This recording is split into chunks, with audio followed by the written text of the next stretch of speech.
This is Dr. Wood with Citadel Civil Engineering. This is CIVL202 Statics, learning objective 3.4.2.2, which is to define and identify zero force members. And so we're going to jump straight into it. When we think about zero force members, we're looking at zero force members within trusses. So if we look over here, I have a nice truss. It's set up here. It's made of slender elements that are pinned and connected at their ends. The loads are applied at the joint. In this case, the load is my little screaming goat here. He's hanging out there. And so that meets the definition of a truss. And anytime we see a truss, we're immediately going to want to solve for the external load. So I've drawn my free body diagram, labeling my joints. Up here, I have a magnetic hook that's acting as a pin. So I'm going to get two perpendicular forces as the reaction there. And then this one is acting kind of like a roller, and so we'd have just one force there. These guys are not connected to the board. They're free floating. And so the only reactions are coming from over there. And then I have the weight of the goat hanging out here. Now, when I look at a truss like this, I'm not only wanting to analyze the truss, I want to be able to talk about zero force members. And we'll abbreviate those as ZFM. And these are going to be members without any load. Okay, so members without any load.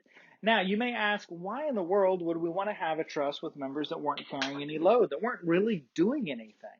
And there's actually three reasons why we might do that. First off is that loads can change. So let's think about a bridge that would be spanning a truss bridge, spanning some sort of span. And possibly sitting there with just the dead load on it, it might have some zero force members. But when a truck comes across the bridge and it kind of moves its way along the bridge, what can happen is that the load paths will change and those zero force members can start carrying load. So your structure might have zero force members under one scenario, one loading condition, but under a different loading condition, those zero force members actually carry load. We can also think about how a zero force member provides stability. So for example, I have my meter stick here. And trusses are made up of two force members, so they can either be in tension, which creates no problem, or they can be in compression, so we could push on them on the ends. Now, if I put this thing into compression, what they tend to do is they buckle, right? And so they carry less load, they'll buckle out and eventually break. And so what we can do is we can provide that little bit of stability we need with the zero force member. And so the zero force member is just going to hold it in place. And so for example, I'm going to use my chin as a zero force member. And I'm going to hold it in place just very gently there. I'm not really doing anything. It's a zero force member. But as I push and I push and I push and I push and I push and I push, I'm actually hurting my hands how hard I'm pushing. No buckling, no problem. As soon as I remove this zero force member that is my chin, it buckles. And so you can see where that little bit of stability makes all the difference. And so we can use zero force members to introduce stability. Finally, we can use zero force members for aesthetic reasons, basically to make it look pretty or to make it look strong. When really the truss is fine, it wouldn't need them, but it provides an elegance to it, because often truss bridges represent a real iconic area-defining aesthetic architectural element to an area. So we can have them for loads, for stability, or for aesthetics. So zero force members are going to be important. Now, so the idea is that as we're going through and doing our analysis, we can end up finding these zero force members. Now, we've learned about the method of joints, where we're going to take our joint window and we're going to go through and look at it joint by joint. So when we're trying to identify and define zero force members, we have to remember that we have to examine the joints.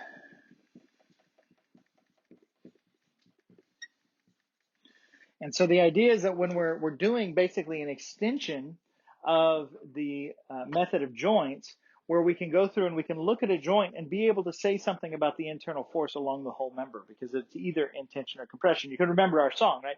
Everything's in tension. Two force members only work when they're part of a team. Everything's in tension. In trusses, not beams. And since it's a truss, we'll assume it's in tension until, of course, the math proves that some of the members are going to be in compression. But we can get that just by examining a joint. Likewise, we can identify a zero force member with only one joint. So we only need one joint to ID a zero force member. So let's look at our truss over here. I'm feeling lazy. I don't really want to solve for external reactions. Instead, I want to jump straight into my method of joints. So if we look at this truss, remember method of joints is going to give me two equations of equilibrium. So I can only solve for two unknowns. So I need to find a joint that only has two members coming together and no external loads. So let's look at it. Up here, I've got external loads and three members. Here I got two members, but it's also got external loads. Here I've got three members, actually four members, right? Because the goat acting there. And then up here I have two members, no external load. Let's do our joint analysis. So we get our joint window, right? Joint window, and we zoom it in on that joint right there, and we draw our free body diagram for that joint. So keep in mind when we're drawing a free body diagram using method of joints, we can either think about the joint forces and draw a free body diagram of the joint, or we can think about member forces by using our joint window to kind of chop off those members and expose the internal forces. Either way, I'm going to assume those internal forces are going to be in tension. And so I'm going to draw them pulling. So this would be AC if I follow my joint labeling method, and FCD. Alternatively, we can think of the same things as joint forces, because as two force members, the joint force and the internal force are going to be the same. So I've got that there. In order to be a good free body diagram, I also need a coordinate system. So there's our X and Y. Now, once I've got my free body diagram in place, my next step is going to be to write my equations of equilibrium. So I'll say sum of the forces in the X direction equal to 0. Yay, nothing moves. And so I look at my diagram and I say, hey, look, only one force pointed in the negative X direction, negative FAC. In the Y direction, I can say sum of the forces in the Y direction equal to 0. Yay, nothing moves. When I look at the Y, I've only got one force in the Y direction, negative FCD. This means I've got two equations with two unknowns, and I can solve for that. But what do we discover when we solve for that? It turns out that both FAC and FCD are zero force members. So that means, Screaming Goat, do you trust me? I'm going to take that as a yes. It means that I can actually remove these two members and the Screaming Goat will not die. Let's take a look at it. So I'm going to go ahead and I'm going to pull this joint, and I'm not going to replace it with the internal forces. So I'm not just pulling the pin, but look at that. Did the Screaming Goat fall? No, he's just fine, because those were zero force members. They were there to just make the Screaming Goat feel safe. You still feel safe, Screaming Goat? Yeah, I think that's a yes. He definitely feels safe. He responds to all things that way. All right. So I got a zero force member there. Let's see if we can't make this a little bit more general. Your textbook uses the idea, or the language, it calls this case one for finding a zero force member. And so the first condition we have to look for is two non-collinear members. So we're examining joints. We only need to find one joint where this rule works. So two non-collinear members. Do we have two non-collinear members over here? Yep, they're not in a straight line, so life is good. Two non-collinear members and no external load. If we meet this condition, our free body diagram is going to look something like this. It may not be at right angles, but they just won't be in line. But we'll have those free body diagrams there. So two non-collinear members, no external load. If we have this case, we can say therefore, that's what these three little dots mean. So that's a therefore. Therefore, both members are ZFMs, zero force members. And so no matter what we're looking at, if we can make this observation, knowing that the free body diagram will look like this, think about what this means. It means, hey, look, if I got one force this way and one force this way, that's going to make things move. And so both forces have to be zero in order for this to hold true. And so that's what we got going on there for case one. So that's what's happening there. Now let's consider another case, right? I'm going to move my goat around and change up my truss just a little bit here, because there's another case, another way that we can do this. Because the idea is that with that case 1, if we find that to be true, we can say, hey, look, I don't have to worry about those. Don't need to do an analysis at that joint. I could just say, hey, look, my analysis is that there's 2 non-collinear members with no external load. Therefore, both members have to be zero force members, and I can move on to the next joint. So that's pretty cool. Okay, what I'm doing now is I'm changing up my case here. So I've got a new free body diagram. Let's see, I'll change it up a little bit on my sketch down here. So we'll update our free body diagram. We can call these things the same thing, but really this is a whole new truss, right? We just want to be aware that that's what we've done. Okay, so now I'm saying I've got my pin over here at joint C, so it's going to have 2 perpendicular forces and a roller at joint D, and I've applied my little goat here hanging off of joint B. Okay, weight of the goat.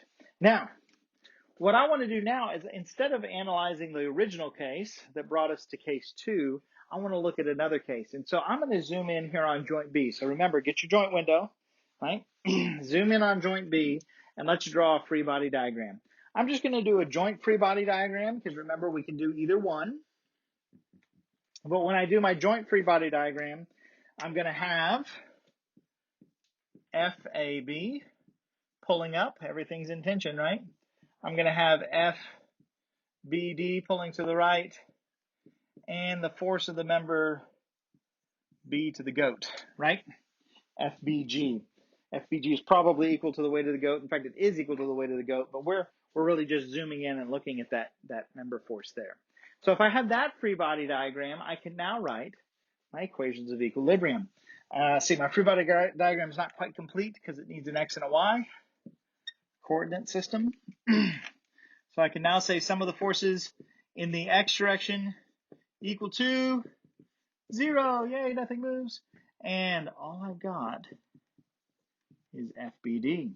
I can say sum of the forces in the Y direction equal to 0. Yay, nothing moves. And I'm going to have FAB minus FBG. And so in this case, I've got 2 equations and 3 unknowns. That is a problem for us. But we can actually learn some things. What's FBD going to be equal to? Well, since it's the only value in that equation, it's got to be equal to 0. Think about it. It's pulling side to side. There's nothing to counteract it. And so that has to be a 0 force member. Some of the forces on the Y tell us that FAB has to be equal to FBG, because think about it. They got to equal each other out as it pulls. And so we can come up from this case with our case 2. Do y'all want to check it on the goat first? Let's check it on the goat. Hey, screaming goat. Is it okay if I take away a member? Will it bother you? You think he's going to fall to his death? I'm going to pull the pin, and I'm going to remove member BD. And sure enough, screaming goat is just hanging out, not bothered. Screaming goat, you okay? Yeah, he's just fine. He responds to everything that way. All right, so we're able to show that that one's a 0 force member. Let's look at the case that will lead us there. So when we looked at that member, that joint B there, because remember, we're looking for 0 force members by examining the joints, we found 2 collinear members with a third non-collinear member.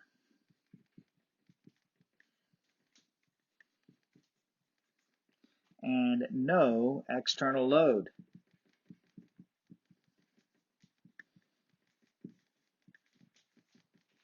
And so by virtue of having our 2 collinear members, our 1 non-collinear member there, looking at our system,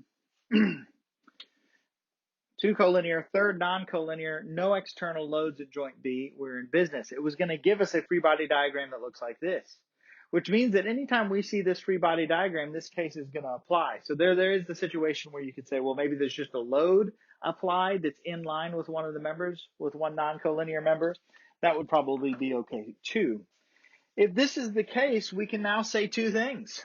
First, we can say, therefore, the third non-collinear member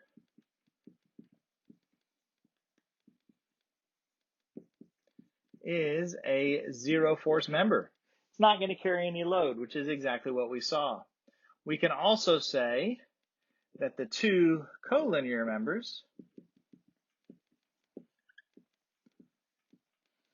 have the same internal force.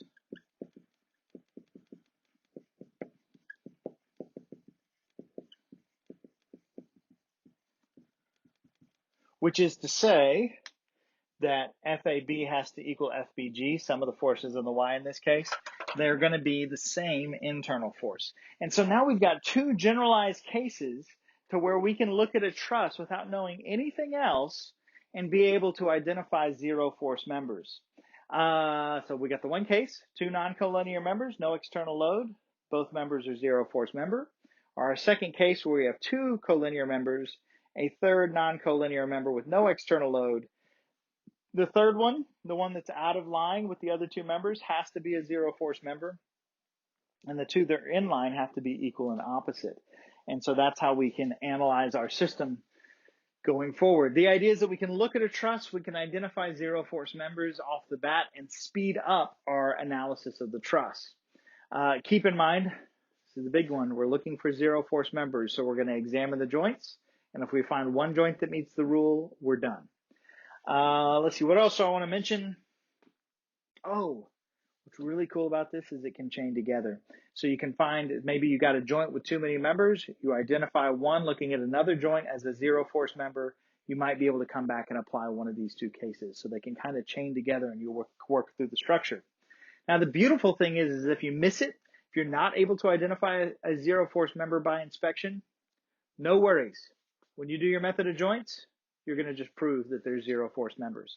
Additionally, you might find zero force members that don't meet these rules. That happens on occasion. And so that'll be another way we can look at that. So I think we've achieved our learning objective. We've defined zero force members as members without load. And we've come up with two cases so that we can identify those zero force members on any given truss. Thanks, and I look forward to working the problem with you in class.